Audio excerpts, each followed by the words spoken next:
ಅಕ್ರಮ ಬಾಂಗ್ಲಾ ವಲಸಿಗರಿಗೆ ಸೇಫ್ ಆಗ್ತಾ ಇದೆಯಾ ಬೆಂಗಳೂರು? ಐಟಿಬಿಟಿ ಸಿಟಿ ಸಮೀಪದಲ್ಲೇ ಇದ್ದಾರೆ ಅಕ್ರಮ ಬಾಂಗ್ಲಾ ವಲಸಿಗರು. ಅಕ್ರಮ ಬಾಂಗ್ಲಾ ವಲಸಿಗರಿಗೆ ಒಂದು ರೀತಿ silicon city Bengaluru safe place ಆಗೋ ರೀತಿಯಲ್ಲಿ ಕಾಣಿಸ್ತಾ ಇದೆ. ಎಲೆಕ್ಟ್ರಾನಿಕ್ಸ್ ಪಕ್ಕದ ಪೋಡು ಗ್ರಾಮದಲ್ಲಿ ಅಕ್ರಮ ಬಾಂಗ್ಲಾ ವಲಸಿಗರು ಪತ್ತೆಯಾಗಿದ್ದಾರೆ. ಒಂದೇ ಕಡೆ 10ಕ್ಕೂ ಹೆಚ್ಚು ಬಾಂಗ್ಲಾ ವಲಸಿಗರು ನೆಲೆಸಿದ್ದಾರೆ. ಬಾಂಗ್ಲಾ ವಲಸಿಗರ ಕುಟುಂಬ 10ಕ್ಕೂ ಅಧಿಕ ಇದೆ. ಬಾಂಗ್ಲಾ ನುಸುಳುಕೋರರ ಬಳಿ ಇರುವ ದಾಖಲೆ ನೋಡಿದ್ರೇನೆ ಬೆಚ್ಚಿ ಬೀಳಬೇಕು. ಬಾಂಗ್ಲಾ ವಲಸಿಗರ ಬಳಿ ಆಧಾರ್, ಪ್ಯಾನ್ ಎಲ್ಲವೂ ಪಕ್ಕಾ ದಾಖಲೆಗಳೇ. ಅಕ್ರಮ ಬಾಂಗ್ಲಾ ವಲಸಿಗರಿಗೆ 1500 ರೂಪಾಯಿಗಳಿಗೆ ಎಲ್ಲ ದಾಖಲಾತಿಗಳು ಸಿಕ್ಕಿಬಿಡತ್ತೆ. ಹಾಗಾಗಿ ಎಲ್ಲ ದಾಖಲಾತಿಗಳೊಂದಿಗೆನೆ ವಾಸ ಮಾಡ್ತಾ ಇದ್ದಾರೆ. ಆಧಾರ್ ಕಾರ್ಡ್ ಅವನಿಗೆ ಎರಡು ಸಿಗುತ್ತೆ. 2 ನಂಬರ್ಗೆ 2 ಆಧಾರ್ ಕಾರ್ಡ್ ಇದಾವೆ. ಅವನು 2 ಆಧಾರ್ ಕಾರ್ಡ್ ತೆಗಿರಿ. ಅದು ಪೇಮೆಂಟ್ ರಿಸಿಪ್ಟ್ ಎಲ್ಲ ಎತ್ಕೊಳ್ಳಿ, ನೀಟಾಗಿ ಇಟ್ಕೊಳ್ಳಿ. ಎಲೆಕ್ಟ್ರಾನಿಕ್ ಸಿಟಿ ಬೆಟ್ಟದಾಸ್ಪುರ ಪೋಡು ವಿಲೇಜ್ ಏರಿಯಾ ಇದು. ಇಲ್ಲಿಗೆ ಬಂದು ಇವತ್ತು ಕಾರ್ಯಾಚರಣೆ ಮಾಡಿದ್ದೀವಿ. ಸುಮಾರು 30ಕ್ಕೂ ಹೆಚ್ಚು ಜನ ಇದ್ದಾರೆ. ಬಹಳ ಆಶ್ಚರ್ಯ ಏನು ಅಂದರೆ, ಇಲ್ಲಿವರೆಗೂ ಗುಡಿಸಲಲ್ಲಿ ಇರ್ತಾಯಿದ್ರು, ಇವತ್ತು ಮನೆಗಳನ್ನು ಮಾಡಿಕೊಡ್ತಾ ಇದ್ದಾರೆ. ಮನೆಗಳನ್ನು ಮಾಡಿಕೊಟ್ಟು ಅವರನ್ನು ರಕ್ಷಣೆ ಮಾಡಿ ಕೆಲವರು ಇಡ್ತಿದ್ದಾರೆ.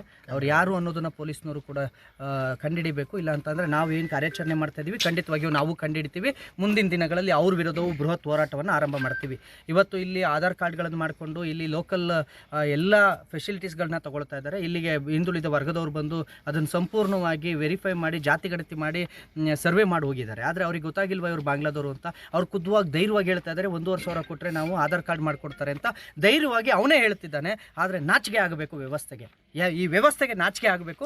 ನಾನು ಹೇಳ್ತಾ ಇದ್ದೀನಿ, ಪೊಲೀಸ್ನವ್ರಿಗೆ ಮತ್ತೆ ಕೇಳ್ಕೊಳ್ತಾ ಇದ್ದೀನಿ, ಕಮಿಷನರ್ನವ್ರಿಗೆ ಮತ್ತೆ ಕೇಳ್ಕೊಳ್ತಾ ಇದ್ದೀನಿ, ಗೃಹ ಮಂತ್ರಿಗಳಿಗೆ ಮತ್ತೆ ಕೇಳ್ಕೊಳ್ತಾ ಇದ್ದೀನಿ, ಕೇಂದ್ರ ಸರ್ಕಾರಕ್ಕೆ ಮತ್ತೆ ಕೇಳ್ಕೊಳ್ತಾ ಇದ್ದೀನಿ. ಬೆಂಗಳೂರು ಮತ್ತು ಕರ್ನಾಟಕದಲ್ಲಿರ್ತಕ್ಕಂಥ ಅಕ್ರಮ ಬಾಂಗ್ಲಾ ವಲಸಿಗರನ್ನು ನೀವಾಗಿ ವರ್ಗ ಹಾಕಿದ್ರೆ ಒಳ್ಳೆಯದು. ಇಲ್ಲ ಅಂತಂದರೆ ನಾವು ಇದೇ ಕೆಲಸವನ್ನು ದಿನನಿತ್ಯವಾಗಿ ಮಾಡ್ತೀವಿ. ನಮಗೆ ಯಾವ ಬೇಸರವೂ ಇಲ್ಲ. ಅಕ್ರಮ ಬಾಂಗ್ಲಾ ವಲಸಿಗರನ್ನು ಹೊರಗ ಹಾಕೋದೇ ನಮ್ಮ ಕೆಲಸ. ಈ ಕೆಲಸವನ್ನು ನಾವು ಮಾಡ್ತೀವಿ.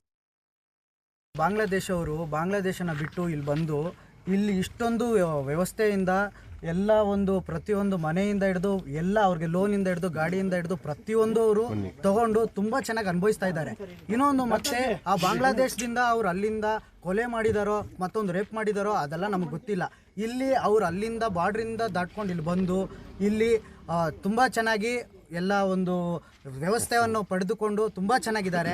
ಆದ್ದರಿಂದ ನಾನೇನು ಹೇಳೋದು ಅಂತಂದರೆ, ಇಲ್ಲಿನ ಸುತ್ತಮುತ್ತ ಲೋಕಲಲ್ಲಿ ಯಾರಿದ್ದಾರೆ, ಈ ಮೆಂಬರ್ ಆಗಲಿ ಲೀಡರ್ಸ್ ಯಾರಿದ್ದಾರೆ, ಇದನ್ನೊಂದು ಸ್ವಲ್ಪ ಗಮನಕ್ಕೆ ತಗೊಂಡು ಅದನ್ನೇನಿದೆ ಒಂದು ಸ್ವಲ್ಪ ಕಾರ್ಯಾಚರಣೆ ಮಾಡಬೇಕಂತ ನಾವೆಲ್ಲ ಕೇಳ್ತಾ ಇದ್ವಿ.